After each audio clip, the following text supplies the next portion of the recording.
오늘 말씀은 요한복음 2장 13절에서 22절 말씀까지 보겠습니다. 3절에서 22절 말씀까지 우리가 한 목소리로 오늘 말씀을 읽도록 하겠습니다.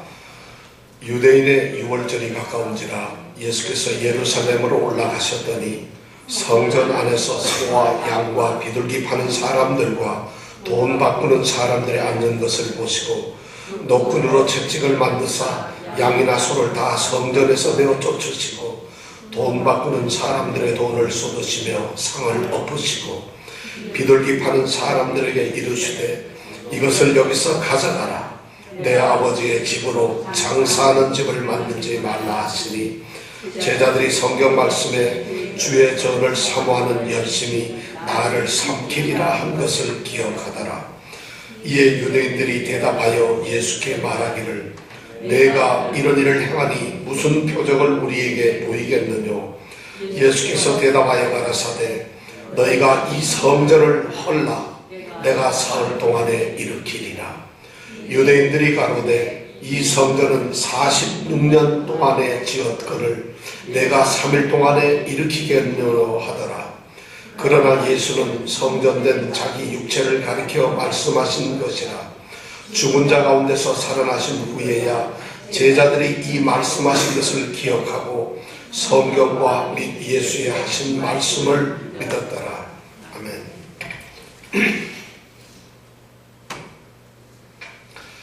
우리는 요한복음 1장에서 말씀이신 예수 그리스도 그리고 예수님의 창조사역, 예수님께서 하나님을 드러내신 계시, 그리고 예수님께서 바로 하나님이신 그 신성에 대해서 요한이 선포하는 것을 우리는 이미 배웠습니다.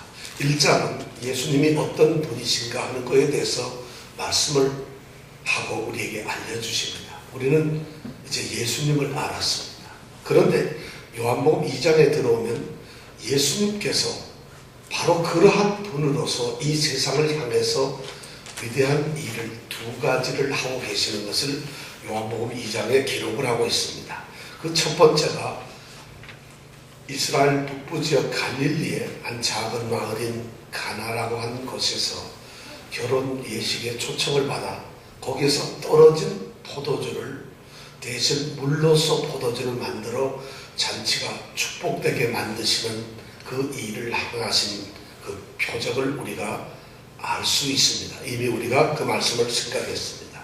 그리고 두 번째는 바로 오늘 있었던 말씀, 이제 무대를 바꾸어서 이스라엘 땅의 북부 아주 초라한 낮고 비천한 사람들의 삶의 자리인 갈릴리의 가나가 아니라 당시 정치, 경제, 종교, 사회의 중심 지역인 예루살렘에서 사회 지도층이자 모든 이 이스라엘 백성의 지도자들이 살고 있는 그 바로 예루살렘에서 우리 주님께서는 또 다른 행동을 하시는 것을 오늘 우리에게 말하고 있습니다.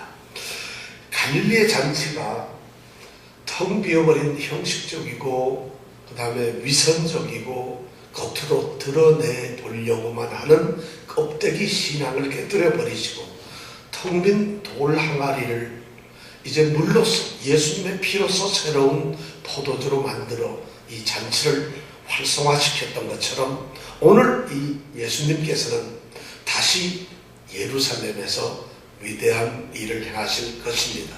오늘 그 말씀을 우리가 생각하면서 예수님이 오늘 우리에게 들려주시는 그 진리를 찾아보기를 원합니다.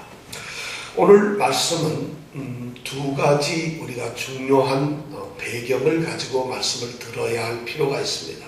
예수님께서 이제 이스라엘의 중심 도시인 예루살렘에서 가나의 혼인 잔치가 아니라 이제는 예루살렘의 유월절 잔치에 예수님은 참석을 하시게 됩니다. 오늘 말씀에는 두 가지 중요한 배경이 있는데 첫째가 뭐냐면 예수님께서 유월절 축제에 참석을 하셨다는 것입니다. 13절에 보면은 그렇게 기록이 되어 있습니다. 예수님이 유월절이 다가오면 예루살렘으로 올라가셨다고 되어 있습니다. 예수님은 성경에서 말씀하는 그 하나님의 명령인 유대인의 절기를 아주 충실하게 지키시는 분이었습니다. 유월절은 여러분 어떤 절기인지 다 아시겠지만은 이스라엘 백성들이 애굽에서 이제 해방되던 날을 기념하는 그 절기가 바로 유월절입니다. 해방된 절기가 바로 유월절인데, 이 유월절에 특별히 이제 기억을 해야 될 것은 이스라엘 백성들이 애굽에 430년 동안 종살이를 할 때에 하나님께서는 그 백성을 이끌어내어서 가나안으로 인도하시기를 원하셨고, 그래서 그 애굽에서 꺼낼 때 이제 하나님의 그 계획에 대해서 저항하는 바로를 향해 10개의 재앙을 내리죠. 그 10번째 재앙이 뭔가 하면은 살아있는 모든 것의 첫 태생을 죽이는 것이었습니다. 하나님께서는 하나님의 사자, 죽음의 사자를 통해서 집집마다 다니면서 처음 태어난 모든 것을 이제 죽게 만드는 재앙을 내리는데, 이스라엘 백성들에게는 어린 양을 잡아서 그 양의 피를 인방과 운설주에 바르게 되면은 이제 이 죽음의 사자가 그 집을 넘어가서 그 집을 통과한다는 이러한 축복을 약속하십니다. 그래서 이스라엘 백성들은 이제 그러한 일을 행함으로써 유월절의 그 혜택을 받게 되고 모두가 생명을 얻게 되는 이런 결과를 가져오게 됩니다. 바로 이러한 절기가 유월절이고, 이 유월절은 유대인들이 가장 소중하게 여기는 절기였습니다. 하나님께서는 그리고 이스라엘 백성들에게 1년에 3번 이스라엘의 장정들은 하나님을 보기 위해서 하나님 앞으로 나오기를 원하셨습니다. 그리고 명령하셨습니다. 그것이 바로 이스라엘의 유명한 3대 절기인데, 우리가 오늘 볼 수 있는 이 유월절이라고 하는 절기, 그 다음에 맥추절이라고 하는 절기, 그리고 세 번째로 초막절이라고 하는 이 세 절기에는 이스라엘 남자들은 모두 예루살렘 성전으로 모였습니다. 그들이 어디에 살든, 그들이 무슨 일을 하든 세계에 흩어져 있는 이 이스라엘 백성들은 모두 예루살렘으로 모였습니다. 갈릴리에 있던 이 예수님께서도 바로 유월절 절기를 지키기 위해서 예루살렘으로 가셨습니다. 바로 그 시기가 유월절이라는 것을 우리가 기억해 주시기를 바랍니다. 유월절에 예루살렘으로 올라가셨습니다. 이 사건의 발생 시기는 바로 유월절이었지만 이 사건이 발생한 장소는 예루살렘에 있는 성전 안에서 이루어졌다고 오늘 말씀을 하고 있습니다. 14절에 보니까 성전 안에서 그러한 사건이 이루어졌다고 말씀을 하고 있습니다. 성전은 뭘까요? 하나님이 임재하시기로 약속한 이 땅에 하나님이 계시는 곳을 상징적으로 우리가 성전이라고 합니다. 이 성전은 이스라엘 백성들에게서는 정치와 종교와 그들의 사회와 그들의 삶의 모든 것의 중심 지역이 바로 성전이었습니다. 이스라엘은 성전으로부터 그들의 삶을 시작했고 성전에서 모든 것을 마치기를 원했습니다. 그래서 이 성전은 이스라엘의 모든 삶의 중심지였는데, 이 성전이 세워진 것은 제일 처음에 솔로몬 왕에 의해서 세워집니다. 우리가 요즘 화요 성경 공부 시간에 열왕기상 8장을 통해서 성전 봉헌 시간은 이 솔로몬에 대해서 우리가 공부를 하고 있습니다. 이미 다 끝났는데 화요 예배 오시는 분은 다시 설명 안 들어도 되겠습니다만, 솔로몬은 그들의 성막을 걷어내고 하나님께서 약속하신 최초의 성전을 예루살렘에 세웁니다.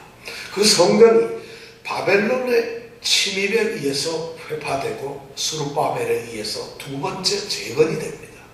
그리고 그 성전이 다시 이제 방치되어 있다가 바로 예수님이 살던 이 시대에 헤롯 대왕이 이 성전을 세 번째로 이제 건축하게 됩니다.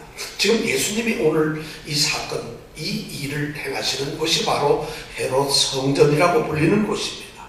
이 성전은 정말 하나님께서 함께 하시는 곳이, 솔로몬이 성전을 짓고 성전 봉헌 예배를 드렸을 때 기도했을 때 하나님께서는 그 솔로몬의 기도를 응답하시면서 이렇게 말씀을 합니다. 내가 너의 기도를 듣고 응답을 한다. 이 성전을 내가 특별히 선택을 해서 거룩하게 구별하겠다. 그리고 이 성전에 내 이름을 영원히 여기에 둘 것이다. 그리고 내 마음과 내 눈이 항상 이 성전에 있을 것이다. 이렇게 솔로몬에게 약속을 했습니다. 그러니까 하나님 중심의 이스라엘 백성들은 성전을 떠나서는 아무것도 할 수가 없죠. 바로 6월절에 그 성전에 예수님께서 이제 가신 겁니다. 그 성전에 예수님께 들어가셔서 오늘 14절에 보니까 성전 안에서 정말 중요한 두 가지 현상, 사건들을 보게 됩니다. 그 첫 번째가 뭐냐면 그 성전에 아마 예수님께서는 예배를 하시거나 사람들을 가르치기 위해서 들어가셨을 텐데 성전에 들어가셨을 때 아주 중요한 현상들을 보게 됩니다. 그 첫 번째가 뭐냐면은 성전의 희생 제사를 드리기 위해서 제사에 필요한 이 제물인 짐승들, 가축들을 사고 파는 일을 예수님이 보게 됩니다. 이것이 첫 번째 예수님이 발견한 현상입니다. 왜 그들은 예루살렘 성전 안에서 이스라엘 백성들은 이 제물을, 이 가축을 사고 파는 일을 했을까요? 아마 이랬을 것 같습니다. 소나 양이나 염소나 비둘기는 그들이 반드시 하나님께 드릴 수 있는 그러한 제물이었습니다. 그런데 그 제물을 어디서 가져와야 하느냐면 이 순례객들이, 전 지역에서 오는 이 순례객들이 희생 제사를 드리기 위해서는 자기가 살고 있는 곳에서 이제 그 제물을 가지고 와야 됩니다. 그러면 오늘 뉴욕에 살고 있는 사람이 예루살렘의 성전에 가서 제사를 드리려면 어떻게 해야 될까요? 뉴욕에서 소를 끌고 가야 돼요. 양을 가지고 가야 된다는 얘기입니다. 현실적으로 불가능하잖아요. 그러니까 희생 제사를 드리는 사람들에게 종교적 편의를 제공하기 위해서 그들이 돈을 가지고 와서 그 자리에서 이제 이 제물인 가축을 사게 됩니다. 더군다나 이 제물을 우리가 바치려고 한다는 규정이 까다롭습니다. 흠이 없고 정결하고 1년이 된 1년생인 그러한 이 제물을 갖다가 바쳐야 되는 이러한 규정이 있어요. 어떻게 이것을 지킬 수가 있겠어요? 그러다가 보니까 이제 그 순례자들의 편의를 위해서 성전 가에 감람산 기슭에 있는 기드론 골짜기에서 이스라엘 사람들은 성전 관리자들이 매매하는 그 희생제물을 사서 예루살렘 성전에 데리고 들어와서 이제 희생제물로 바쳤습니다. 그것도 귀찮아서 이제는 그 장사 터전이 기드론 골짜기가 아니라 아예 예루살렘 성전 안으로 들어왔다는 것입니다. 여러분, 성전 안으로 들어왔다니까 성전에 대해서 좀 이해를 하셔야 되는데 성전은 아주 중요한 두 부분으로 나눠지게 됩니다.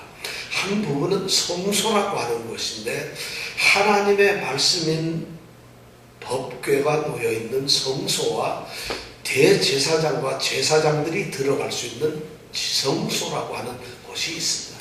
지성소와 성소, 이 두 곳을 우리는 성소라고 하고 그 성소를 둘러싸고 있는 4개의 뜰이 있습니다.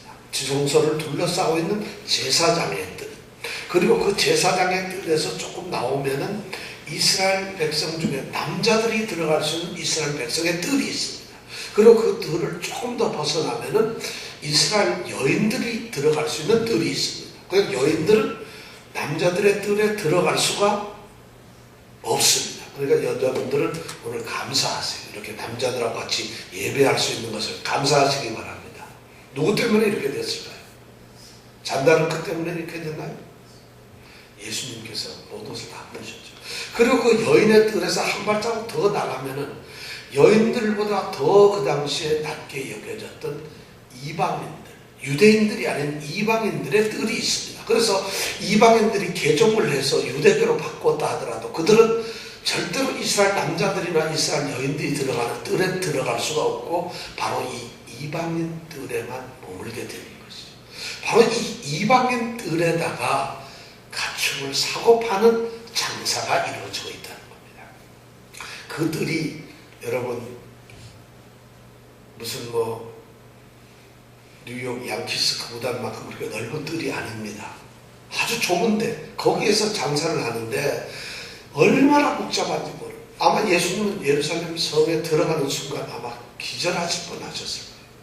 이것이 성전입니다. 더군다나 이 6월절에 세계적으로 참배해 오는 사람들이 너무 많았거든요.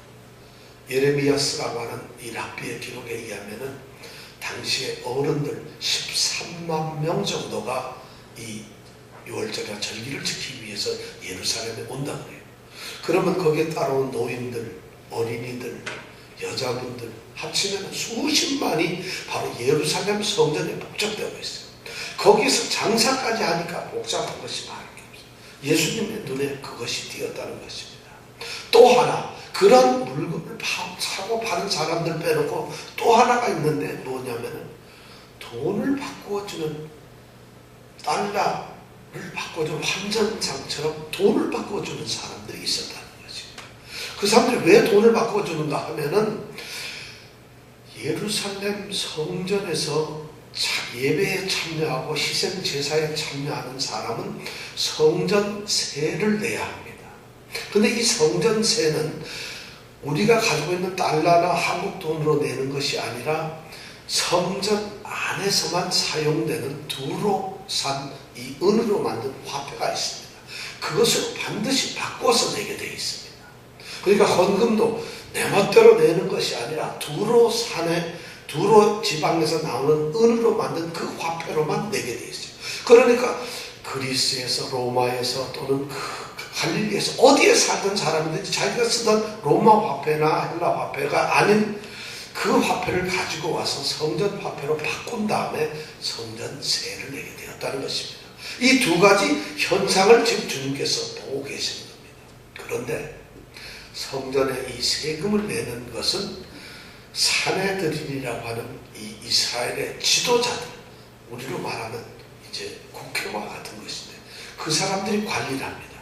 그러면서 거기서 풍류를 취하고 다서 돈을 이권을 가지고 있다는 것이죠. 그 다음에 희생 제물을 바치는 것은 사내들인이 아니라 대제사장이 그 권리를 갖고 있습니다. 그러니까 대제사장은 제사를 드리면서 거기서 오는 짐승을 사고 파는 데서 또 폭리를 취하는 이런 일을 합니다. 그런 사실을 예수님께서 보시고 지금 분노하셨다는 것입니다. 성전의 주인은 바로 예수님이세요. 하나님이신 그분이 솔로몬 성전을 지으셨을 때 그 성전을 기쁘게 거룩하게 구별하셨던 바로 삼위일체 하나님 중에 한 분이셨던 이 예수님께서 자신의 성전 안에서 더럽혀진 모습을 예수님이 보셨다는 거죠. 6월절에 어린 양으로서 모든 백성들의 삶을 죽음에서 생명을 주시기로 약속하셨던 그 어린 양의 피의 주인공이셨던 이 예수님께서 바로 6월절에 성전에서 그 장면을 보셨던 겁니다. 예수님은 분노하셨습니다. 성전 안에서 아주 거룩한 분노를 하십니다. 오늘 15절에 보니까 예수님께서는 노끈으로 채찍을 만드셨습니다. 예수님께서는 노끈으로 채찍을 만드시는 기술을 가지고 계신가 봅니다. 성전에는 무기를 가지고 갈 수가 없어요. 막대기도 들고 갈 수가 없고 쇠망치 이런 모든 물건들은 성전 안으로 가지고 들어갈 수가 없습니다. 그러니까 예수님은 그 잘못된 사실을 보시면서 분노하셔서 노끈으로 채찍을 만들어 이제 소나 양이나 짐승들을 다 쫓아내시고 비둘기를 파는 사람들은 비둘기 세 장에 넣고 있는 그 비둘기를 들고 가라고 하시죠. 그리고 동전 바꾸는 사람의 상을 뒤엎으시고 그들을 쫓아내십니다. 그러면서 예수님은 그들에게 말씀을 하십니다. 오늘 16절에 있는 말씀입니다. 같이 한번 읽어보겠습니다. 시작. 내 아버지의 집으로 장사하는 집을 만들지 마라. 예수님께서는 그들에게 장사하는 사람들에게 말씀을 합니다. 이것을 여기서 가져가라. 내 아버지의 집으로 장사하는 집을 만들지 말라. 예수님께서는 지금 성전이 본래 지어진 그 목적이었던 예배하고 기도하고 그 다음에 말씀을 서로 가르치고 그리고 거기서 거룩한 희생 제사를 하나님께 드리던 그 본래의 목적이 지금 여기서 완전히 깨뜨려져 보고 있는 모습을 보시면서 그것을 본래의 목적대로 본 모습대로 지금 돌려 놓으시려고 이런 선언을 하고 계시는 거죠. 이것들을 성전을 더럽히고 있는 것들을 성전을 무너뜨리고 있는 것들을 성전에 합당치 아니한 것들을 성전에서는 도저히 있어서는 안 되는 것들을 옮기라는 것이 없애버리라는 것이 파괴해버리라는 것이 그리고 성전을 다시 성전 되게 하라는 것입니다. 성전의 거룩성을 다시 하라는 것입니다. 이제 6월절에 어린 양이신 예수 그리스도께서 그 성전을 그렇게 정화시키고 모든 성경들은 이것을 성전 정화, 성전 축적, 성전 청결 사건이라고 하는데 예수님께서는 지금 이 성전을 헐라고 파괴하라고 말씀합니다. 무너뜨리라고 예수님께서 말씀을 하십니다. 분노하시는 예수님, 거룩한 분노하시는 그 예수님의 모습을 보고 있습니다. 그들은 성전 안에서 희생 제사를 위한다는 핑계를 대고 그러한 핑계를 대고 자신들의 편의를 구실 삼아가지고 거룩성이 훼손되는 장사를 하고 있었다는 거죠. 상행위를 지금 하고 있다는 거죠. 희생 제물을 그들에게 공급하다는 핑계를 대고서 그들은 그들을 착취하면서 엄청난 지금 이윤과 세속적인 이익을 찾고 있다는 것입니다. 그들은 성전을 이제는 더 이상 성전으로 만들지 않고 성전을 무너뜨리고 있다. 성전을 지금 완전히 흑파시키고 있다는 것입니다. 주님께서는 그 장면을 보시고 이제 이것들을 치워버리라고 말씀을 하십니다. 주님이 원하셨던 성전은 무엇일까요? 주님은 어떤 성전을 원하셨을까요? 주님이 지금 그들에게 이것들을 헐라, 이 성전을 헐어버리라고 한다면 그럼 도대체 주님이 말씀하시는 성전은 어떤 성전을 짓기를 원했던 것일까요? 우리는 그 다음 주님의 말씀을 통해서 그 성전의 모습을 발견하게 됩니다. 참된 성전, 이제 새로운 성전이 어느 것일까? 어떤 것일까? 하는 말씀을 우리는 알게 됩니다. 그런데 놀랍게도 예수님의 그 분노의 모습을 보면서 제자들은 그 모습을 본 제자들은 이제 중요한 사실을 두 가지를 깨닫습니다. 한 가지는 예수님께서 바로 아버지의 일을 아버지의 뜻을 위해서 거기에 헌신하시고자 하는 뜨거운 예수님의 열정을 발견하게 됩니다. 17절에는 시편 69편 9절의 말씀을 인용하면서 그 예수님의 모습을 봅니다. 주의 전을 사모하는 열정. 바로 예수님께서는 아들로서 아버지의 일에 대한 아버지의 그 뜻에 의한 아버지를 향한 그러한 뜨거운 열정을 가지고 있었어요. 그는 잘못되고 있는 아버지의 집을 보면서 외면할 수가 없었어요. 가만히 있을 수가 없었어요. 그것을 보면서 그냥 견뎌낼 수가 없었어요. 그분은 폭발하셨어요. 예수님이 이렇게 분노하시는 장면이 어디에 있겠어요? 지금은 위험한 곳입니다. 성전을 지키는, 성전을 관리하는 유대인들, 유대 종교 지도자들이 지금 이 절기 때문에 수천 명이 와 있습니다. 그곳에서 예수님은 혼자의 몸으로 노끈을 만드시고 그 성전을 지금 깨뜨려버리고 있다는 거죠. 열정을 가지고 계십니다. 우리는 이런 예수님의 열정 속에서 예수님의 그 뜨거움을 발견할 수가 있습니다. 그뿐만 아니라 예수님께서는 성경이 말씀하고 있었던, 성경이 예시하고 있었던 그 하나님의 뜻을 그것이 자신의 사명이라고 깨닫고 그 사명을 예수님은 지금 행동하고 계셨던 겁니다. 정말 예수님은 이 행동 하나하나에는 그냥 자신의 일을 하시는 법이 없습니다. 하나님께서 예수님을 이 땅에 보내셨을 때 그 하나님의 뜻을 그대로 실천하는 그런 모습을 예수님은 지금 보이고 있습니다.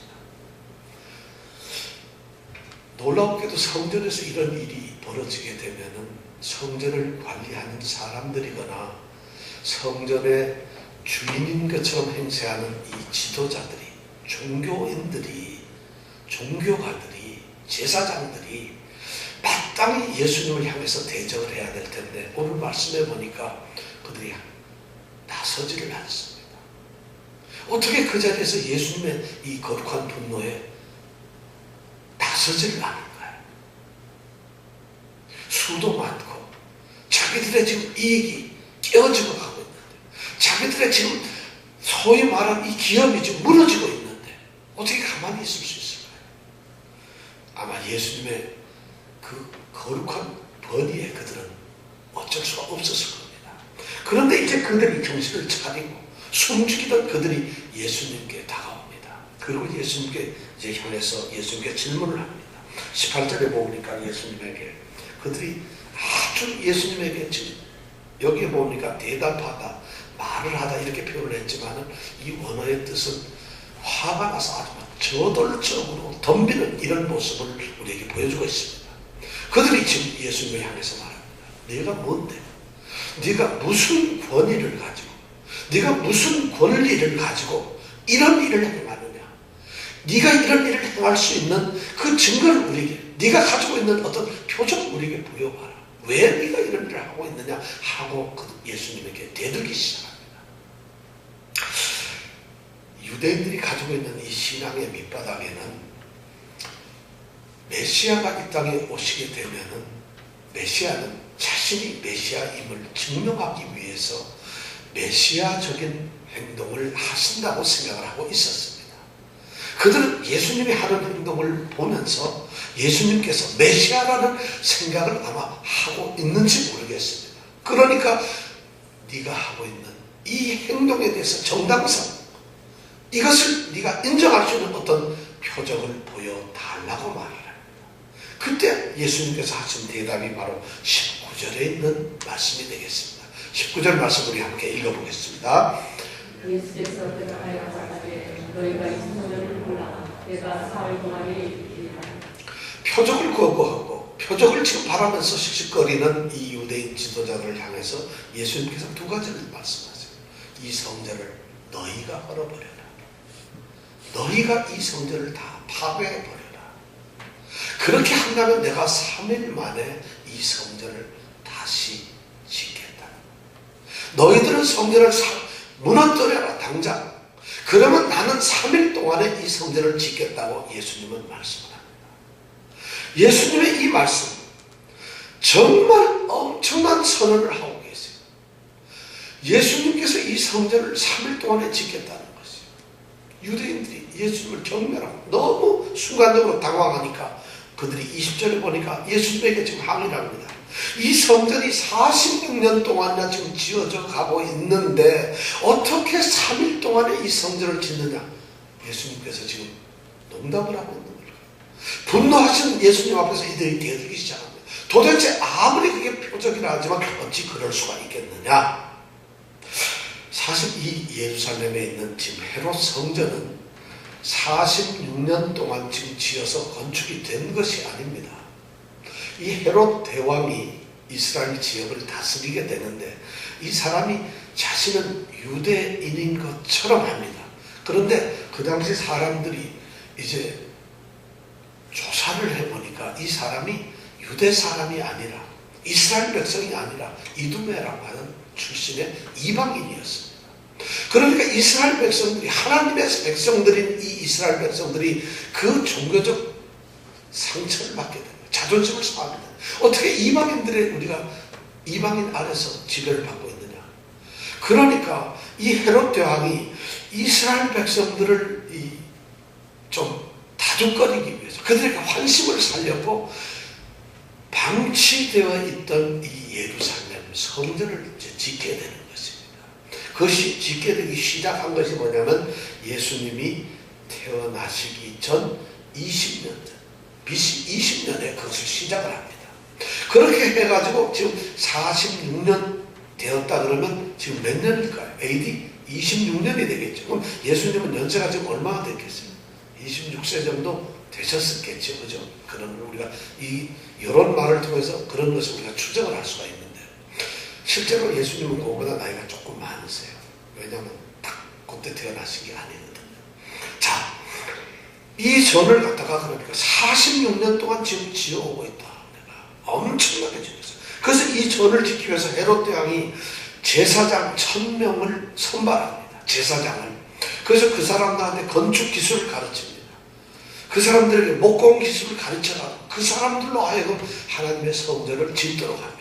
그래서 지금까지 이렇게 짓고 있는데, 나중에 이 성전이 언제 지어지느냐 하면은 예수님이 돌아가시고 난 다음에 AD 64년에 완성이 됩니다. 그러니까 이 성전은 최종적으로 84년 동안 지어지게 되는 것인데, 46년이니까 예수님이 보시던 그 성전은 이제 건축되고 한 반 정도 조금 더 지났던 시절인데, 그때만 해도 엄청난 성전이었어요.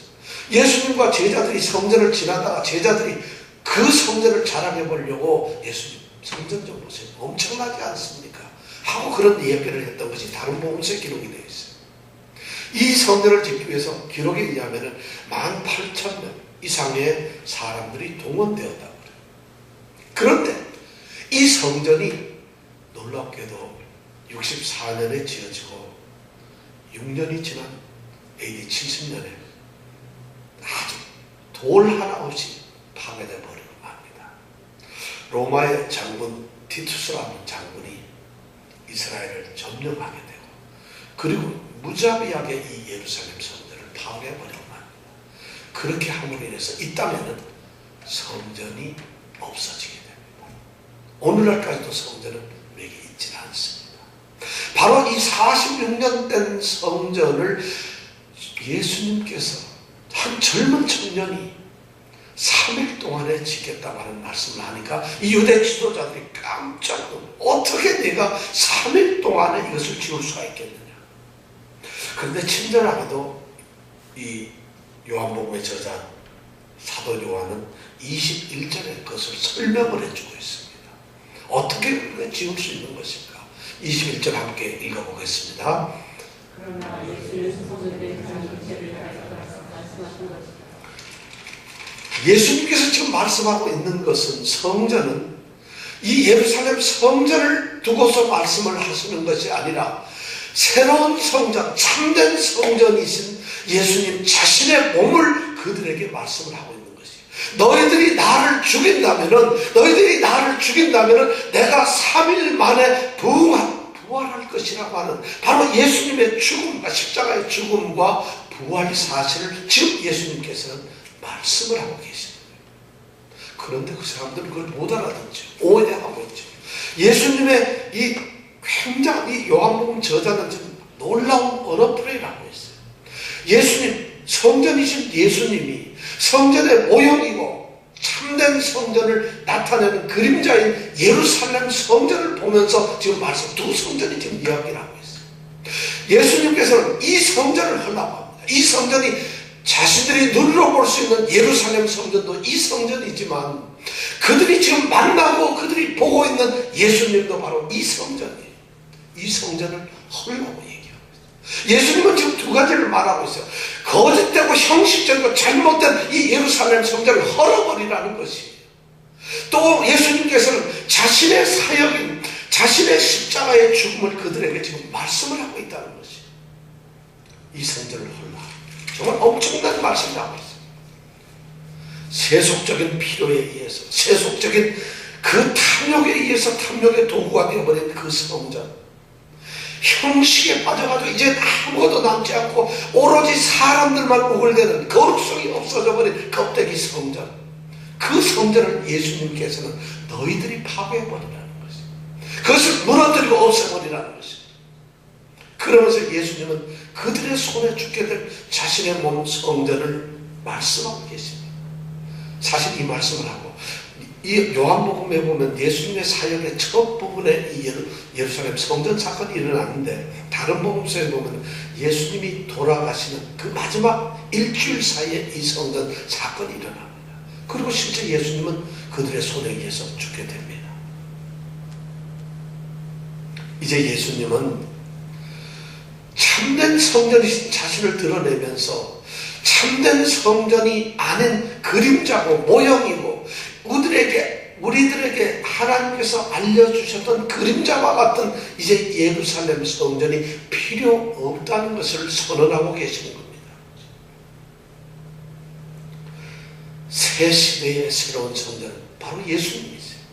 예수님 그분이 바로 성전이세요. 사람의 손으로 사람들의 생각으로 지어냈던 그것이 성전이 아니라 이제 예수님 자신이 바로 성전이라고 말씀합니다. 이 말씀의 의미는 뭐냐면 성전을 예수님은 분명하게 우리에게 이야기해 주고 있습니다. 성전은 하나님의 임재를 말하는 것입니다. 사람이 지어놓은 건물이 아니라 하나님이 임재하시는 곳이 바로 성전이에요. 이 땅에 성육신 하셔서 사람으로 오신 그 예수님 안에 하나님이 임재하고 계신다는 거죠. 하나님과 함께하고 있다는 것을 예수님은 지금 선언하고 있으면서 자신이 바로 성전이라는 것을 말씀하고 있는 것입니다. 실제로 마태복음 1장에 보면은 그 예수님이 바로 가장 하나님의 이 임재가 임한 곳이라는 것을 얘기하고 있어요. 그것이 바로 임마누엘이라고 하는 것이죠. 예수님께서는 그렇게 그들이 허물어뜨리는 자신의 육체 십자가의 죽음을 통해서 이제 예수님께서는 그 예루살렘 성소 안에 있는 지성소와 성소를 나누고 있는 휘장을 그의 죽음을 통해서 찢어버리고 말 것입니다. 갈라버리고 말 것입니다. 그리고 이 세상의 모든 사람들은 이제 예수님이라고 하는 새로운 성전을 통해서 하나님께로 나아갈 수 있게 된다는 것입니다. 바로 오늘 같은 우리가 바로 이렇게 있다는 것입니다. 예수님은 자신이 참된 성전인 것을 오늘 선언하고 계십니다. 거짓 성전은 이제 물러나야 돼요. 옛 시대에 속했던 모형이고 그림자였던 성전은 이제 파괴되어야 참된 성전이신 예수님을 통해서 우리는 하나님을 만나게 되고 참된 성전이신 예수님을 통해서 하나님께 나아갈 수 있게 되었다는 것입니다. 그런데 성경은 거기에서 머물고 있지 않아요. 이제 사도 바울은 우리에게 이렇게 얘기를 합니다. 그 예수 그리스도 죽고 난 다음에 사흘 만에 부활하신 그 예수 그리스도를 모시고 있는 성도들, 성령이 그 안에 거하고 있으면 그 성도가 바로 성전이라고 말씀을 합니다. 성도들은 사도들과 선지자들의 터 위에 세워진 예수 그리스도께서 바로 모퉁이 돌이 되신 성전들이에요. 예수님 안에서 이 돌들은 차곡차곡 쌓여서 주님의 성전이 되어갑니다. 바로 예수님 안에서 성령 안에서 하나님이 거하실 처소가 되어갑니다. 이것이 바로 성도이고 그 성도가 바로 성전이라고 선언합니다. 에베소서 2장 20절에서 22절에는 사도 바울은 그렇게 얘기하죠. 너희는 사도들과 선지자들의 터 위에 세우심을 입은 자라. 그리스도 예수께서 친히 모퉁이 돌이 되셨느니라. 그의 안에서 건물마다 서로 연결하여 주 안에서 성전이 되어가고 너희도 예수 안에서 하나님의 거하실 성전이 되기 위하여 하나님의 거하실 처소가 되기 위하여 예수 안에서 함께 지어져 가느니라. 이렇게 에베소서에 말씀을 하고 있어요. 바로 성도들이 성전이라는 것이 교회당이 성전이 아니라는 것이에요. 예배를 드리는 집이 성전이 아니라는 것입니다. 여러분, 그러니까 우리는 이 성전에서 바자회 하면 돼야 안 돼요. 예배당에서 이런 얘기를 주고받으면서 예배당에서 어떻게 교회가 바자회를 합니까? 그건 옳지 않죠. 성전을 파괴하신 분인데 또 어떤 분은 교회 예배당이 무슨 성전입니까? 성전도 아닌데 바자회 하면 어떻고 여기서 별짓을 하면 어떻습니까? 이건 그냥 건물인데 우리가 성전인데 여러분 어느 게 맞아요? 둘 다 틀리는 것 같아요. 제가 보기에는 참 심각합니다. 성전의 개념이다. 예수님께서 성전 되셨는데 그 예수님이 우리 안에 계심으로 말미암아 내가 성도가 바로 성전이 되었다는 것이에요. 오늘날 예루살렘 성전은 없습니다. 더 이상 예수님이 계시는 성전 우리 외에는 없습니다. 예수를 모신 자들이 바로 성전이라는 것이에요. 그럼 여러분들에게 묻습니다. 성전인 여러분들에게 예수님이 찾아오신다면 어떻게 될까요? 여러분들은 예수를 모신 성전이라고 말씀을 하는데 그 성전이신 여러분들 성도들에게 오늘 예수님이 찾아오신다면 어떻게 될까요? 혹시 예수님이 이 성전을 헐라? 아니 예수님이 노건으로 채찍을 만드신다면 어떻게 하시겠어요? 우리가 남은 많은 것을 생각해 주겠습니다. 그렇다면 오늘날 성전된 우리 성도들이 어떤 모습을 가져야 될까요? 바울 사도는 로마서 12장 1절에서 아주 중요한 성전의 모습을 우리에게 이야기해 주고 있습니다. 그러므로 형제들아 내가 하나님의 모든 자비하심으로 너희를 권하노니 너희 몸을 바로 성전을 하나님이 기뻐하시는 거룩한 산 제사로 드리라. 이것이 너희의 드릴 영적 예배니라. 우리에게 그런 말씀. 하나님이 기뻐하시는 하나님께서 구별한 거룩한 그리고 죽은 예배가 아닌 살아있는 산 제사를 성전인 너희 몸을 가지고 드리라고. 너희들의 삶의 가운데서 바로 그러한 참된 영적 예배를 드리라고 그런 성전의 모습을 우리에게 가르쳐주고 있어요. 궁금해요. 그럼 어떻게 우리가 하나님이 기뻐하시는 거룩한 산 제사를 드릴 수가 있을까요? 우리가 드려야 될 영적 예배는 어떤 것일까요? 찬송을 목소리 크게 하면 될까요? 기도를 한 10시간씩 하면 예배가 될까요? 헌금을 그냥 현금 다발뭉치로 갖다 바치고 주여 받으시옵소서 이러면 거룩한 산제사가 될까요? 사도 바울은 바로 로마서 12장 1절 다음에 2절에서 거기에 대한 해답을 우리에게 던져주고 있어요. 우리가 어떻게 하면 참된 성전 거룩한 예배를 드리는 산제사가 될까? 로마서 12장 2절은 이렇게 기록하고 있습니다. 너희는 이 세대를 본받지 말고 오직 마음을 새롭게 함으로 변화를 받아 하나님의 선하시고 기뻐하시고 온전하신 뜻이 무엇인지 분별을 하도록 하라. 바로 성전된 우리가 살아가야 될 모습은 바로 이것입니다. 가장 중요한 것은 이 세대를 본받지 마십시오.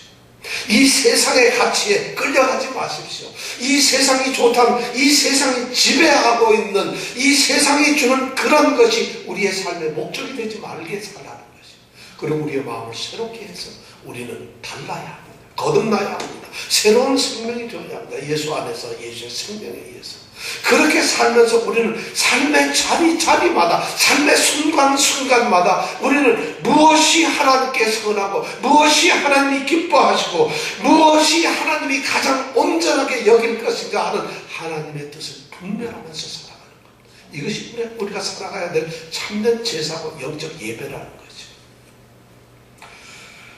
오늘 성전을 헐라고 하시는 이 예수님의 말씀 가운데서 예수님은 우리에게 그것을 말씀하고 계세요.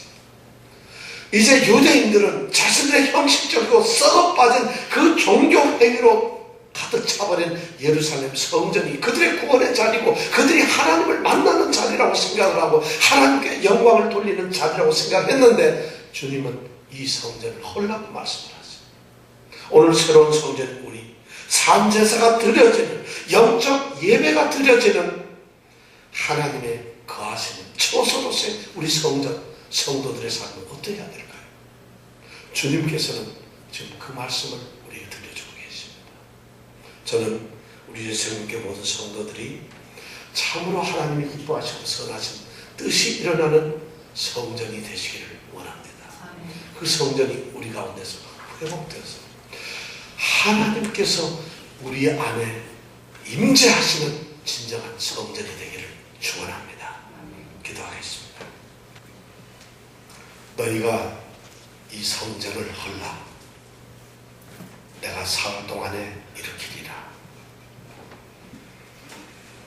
주님의 죽으심과 부활 때문에 우리는 하나님께서 마음에 품고 계셨던, 하나님이 꼭 거하시고 싶었던 성전들이 되었습니다. 우리가 성전입니다. 더 이상 이 땅에 눈에 보이는 어떠한 성전도 없습니다. 하나님이 거하시는 곳, 하나님이 임하시는 곳, 하나님이 동행하시는 그 성도가 교회입니다. 그리고 그것이 성전입니다. 주님, 우리를 성전 삼으심을 감사합니다. 우리가 하나님이 기뻐하시는 온전한 성전이 되게 하여 주시옵소서.